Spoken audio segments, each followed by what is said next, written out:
J'ai un souvenir d'enfance qui me revient. C'est vraiment un très très très très beau souvenir. Quelquefois dans la vie, on a des choses comme ça qui reviennent, qui vous ont marqué. Et moi, je me rappelle de quelque chose qui est vraiment resté ancré dans mon cœur et dans ma tête. Et c'est un super souvenir. Et si vous voulez bien, je vais vous conter cette histoire. Et c'est une histoire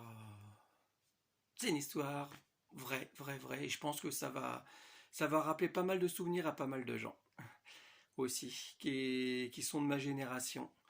Voilà, c'était à l'époque, c'était les week-ends, on passait les week-ends chez ma grand-mère. Et je me rappelle du petit déjeuner, le petit déjeuner, du réveil du matin. J'étais dans la chambre, une chambre, ce qu'on appelle la chambre rose. Je dormais avec mes parents, j'avais un tout petit lit qui était magnifique, qui était dans le coin d'un mur. Et bien sûr, à l'époque, hein, le chauffage, ben, c'était pas ça, quoi. On n'avait pas de chauffage dans la chambre. Et il y avait sur le palier, donc il y avait la porte de la chambre, et sur le palier, qui desservait trois chambres et la salle de bain, il y avait un poêle à bois. Et ce poêle à bois, en fin de compte, on laissait les chambres ouvertes et ça diffusait de la chaleur dans toutes les chambres. Et moi, le souvenir que j'ai, c'est d'être au fond de mon lit avec les dredons en plumes, le vrai de vrai. Et là, on se sentait super bien, quoi, super bien. Et le soir, quand on se couchait, il y avait souvent la lune était assez puissante et à travers les volets, on voyait des lueurs dans la chambre et ça faisait des jolies couleurs comme ça. Et j'entendais crépiter le feu du poêle à bois comme un petit peu celui-là. Et c'était vraiment super agréable. Et on sentait cette chaleur qui rentrait dans la chambre, mais pas diffuse de partout, quoi. On sentait qu'il y avait des vagues de froid, des vagues de chaud, mais on était sous les drôdons, on était tellement bien. Tout ça, c'était pas pour vous dire que c'était simplement que le moment du coucher. Moi, ce qui m'a marqué le plus, c'était le moment du réveil le matin. Quand je me réveillais, donc j'entendais déjà le coq du voisin, parce que le voisin avait un poulailler et tous les matins on entendait son coq. Hein. Bon, bien sûr les coqs ça chante très très tôt. Et ça je m'en rappelle. Et puis il avait de la voix hein, celui-là, il y allait. Hein. Et donc un matin je me réveille, j'étais le premier à me réveiller. Et j'étais donc sous mon édredon, j'avais bien sûr l'édredon qui était monté jusqu'au nez comme ça. Et j'apercevais la fenêtre. Et la fenêtre, ce qui était assez impressionnant, c'est que dans la chambre, avec du fait du contraste du poêle à bois qui était sur le palier et qu'il n'y avait pas de chauffage dans la chambre, il y avait du givre tout autour des petits carreaux. Donc c'était une fenêtre, je me rappelle, il y avait les carreaux et tout autour des carreaux, au niveau de la boiserie, il y avait du givre comme ça. C'était super beau. C'était vraiment génial.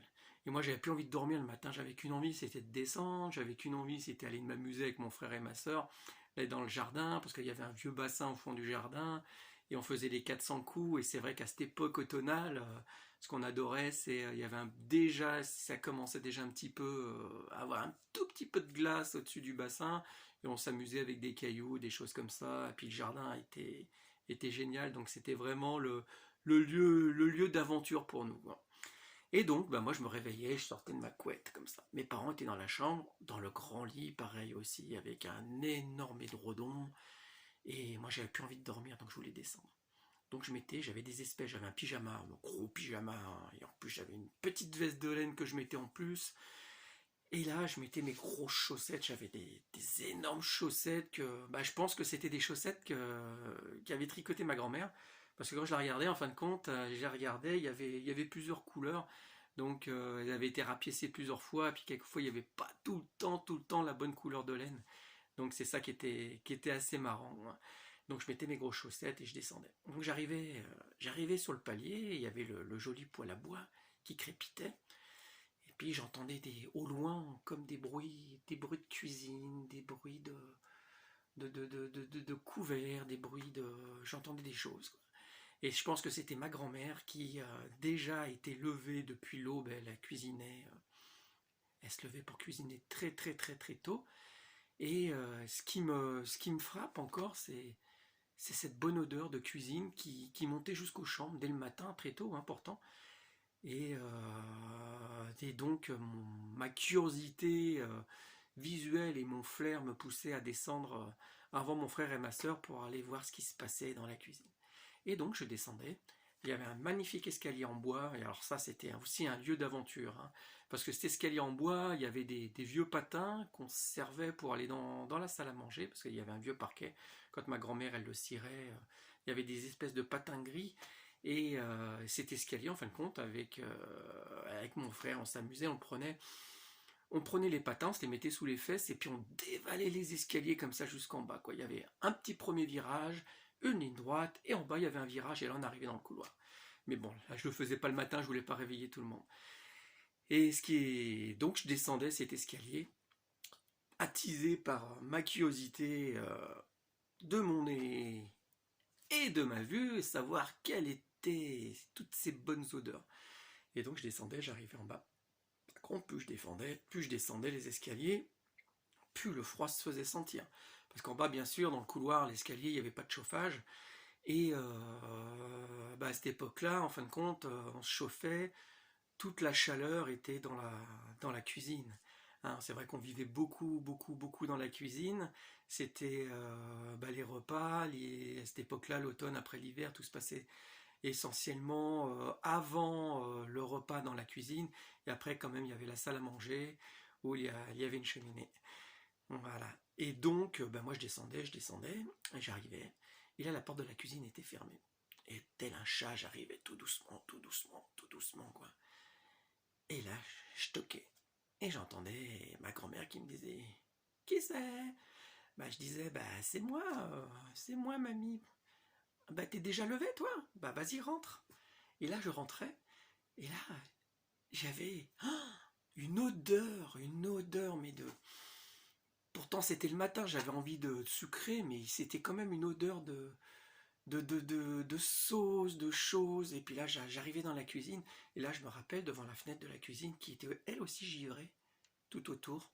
Et là, juste derrière la fenêtre, sur le petit muret, était assis le chat de ma grand-mère, qui était un super chat tigré adorable qui s'appelait Félix. Et là, le petit chacha, il était assis sur ses fesses et il regardait ce qui se passait dans le jardin. Et là, ma grand-mère était affairée, et elle me dit, bonjour Yann, tu as bien dormi? Je dis, ouais, c'est super bien dormi. Et elle me dit, écoute, referme la porte, et puis reste au chaud, je vais te préparer ton petit déjeuner.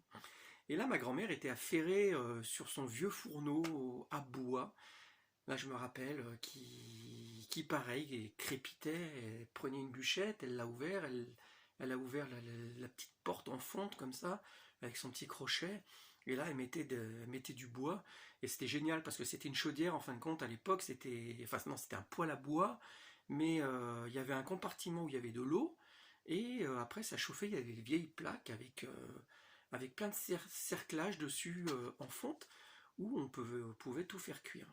Et ce que je me rappelle, le plus sur cette vieille gazinière, c'est qu'il y a une vieille barre devant, et ma grand-mère, le matin, quand on venait le week-end, elle nous faisait plaisir en fin de compte, et elle fabriquait ce qu'on appelle les gâteaux, les langues de chat. Donc les langues de chat, elle les fabriquait, elle leur donnait une forme un peu ovale, et en fin de compte, pour les cuire, elle les mettait sur cette barre. Sur cette barre, parce que la barre était juste devant. Cette barre servait aussi à l'époque à faire sécher les torchons. Les torchons, quand on faisait la vaisselle et qu'ils étaient mouillés, ils servaient aussi à sécher. Et vous savez, les fameux torchons à carreaux, là, blancs, noirs. Je pense que voilà. Mais ma grand-mère était une très très bonne couturière, donc du coup, elle les fabriquait elle-même. Donc là, aujourd'hui, c'était pas les torchons, c'était le matin, c'était les petites langues de chat qui étaient en train de cuire sur le rebord. Et ma mamie donc me dit, qu'est-ce que tu veux déjeuner? Alors nous, c'était le week-end, c'était le chocolat, le vrai chocolat chaud. Et ma grand-mère partait de morceaux de chocolat chaud qu'elle faisait fondre dans du lait sur cette vieille cuisinière avec du lait.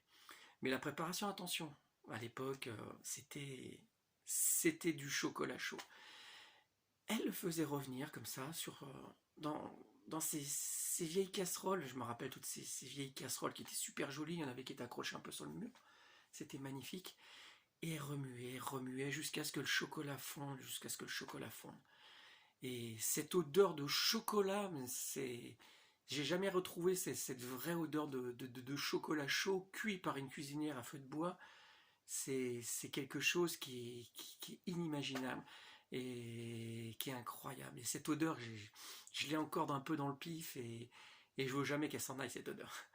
Et ce qui est assez incroyable, c'est que ce chocolat, quand il cuisait, donc ma grand-mère, au moment de le servir, elle le versait, et par un phénomène assez incroyable, une mousse. Parce que maintenant, à l'heure actuelle, on vous met de la mousse dans le chocolat, on vous met de la crème chantilly, des choses comme ça. Mais là, il n'y avait pas besoin. C'était tout naturel. Il y avait cette espèce de mousse qui remontait dans le bol, et d'une épaisseur, mais d'un centimètre et demi.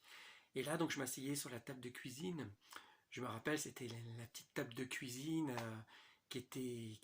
bah, à l'époque, c'est un peu du formica, hein. Il y avait les vieux pieds, c'était vraiment les tables de cuisine, des cuisines un peu couleur coquille d'œuf, mais il y avait quand même mettait une nappe dessus.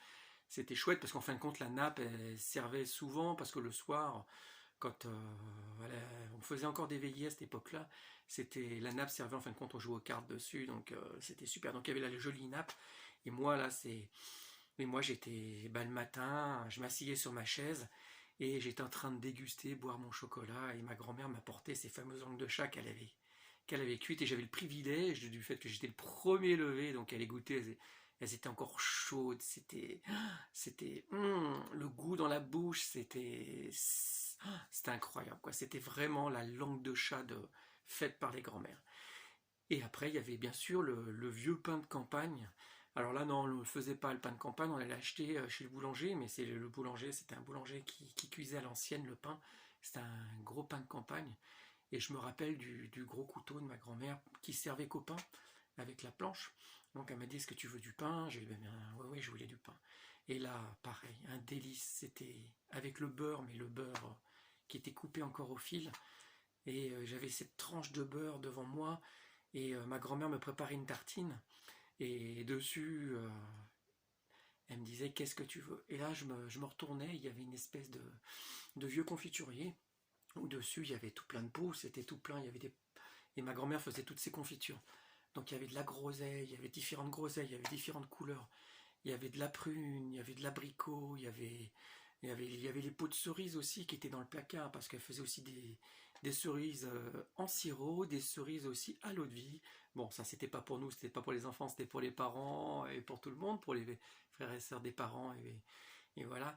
Et donc moi, bah, je dégustais ma grande tartine le matin que je trempais dans mon chocolat et là ce jour-là j'avais pris de la groseille, la bonne groseille qui était juste dehors, là, dans un coin, là.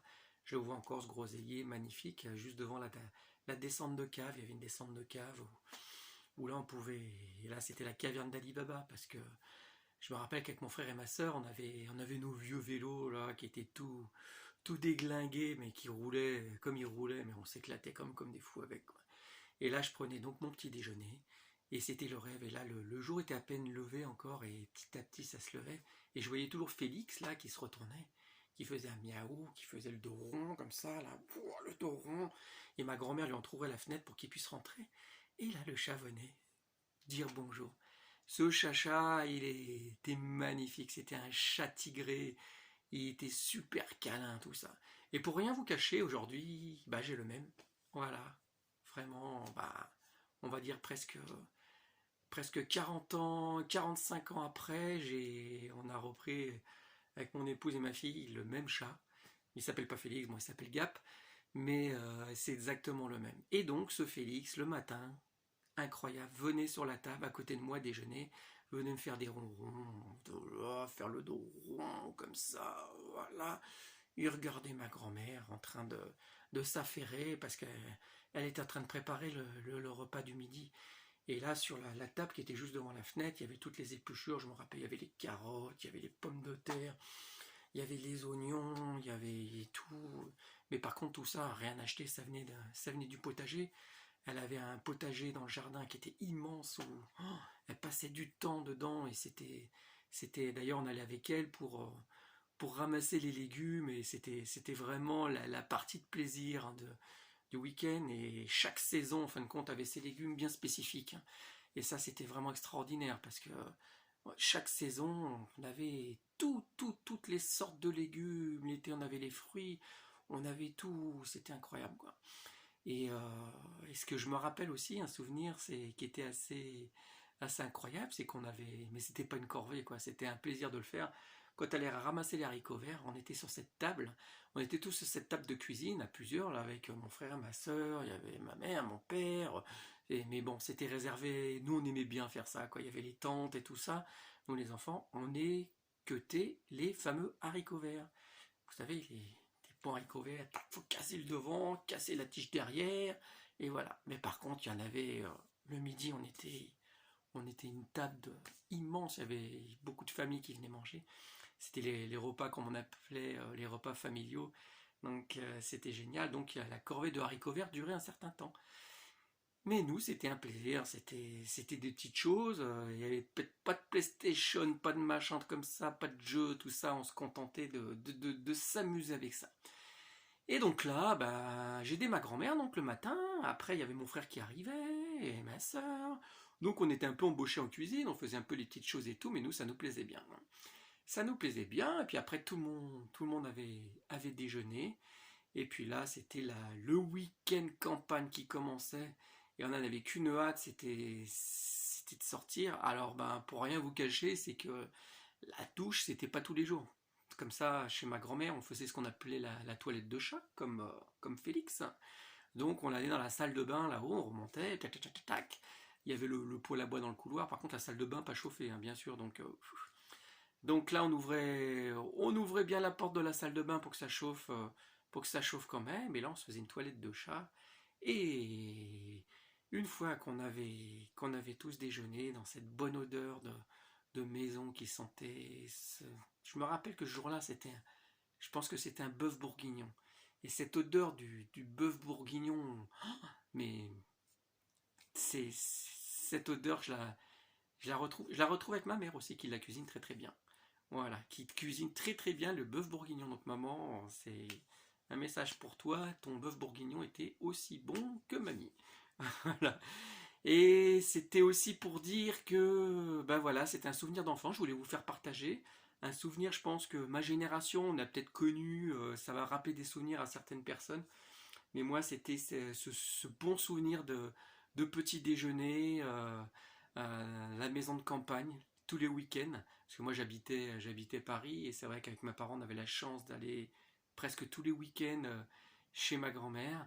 Et c'était vraiment ce souvenir de cette maison de campagne, de petit déjeuner, d'odeur de ce jardin et puis toutes les aventures qu'on a fait dans cette maison et dans ce jardin, et voire même la forêt au bout du jardin.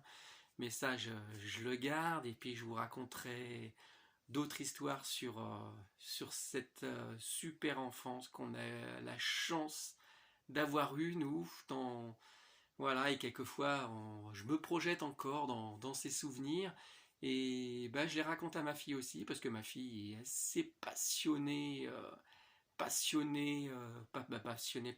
la nature, par la campagne, hein. Voilà.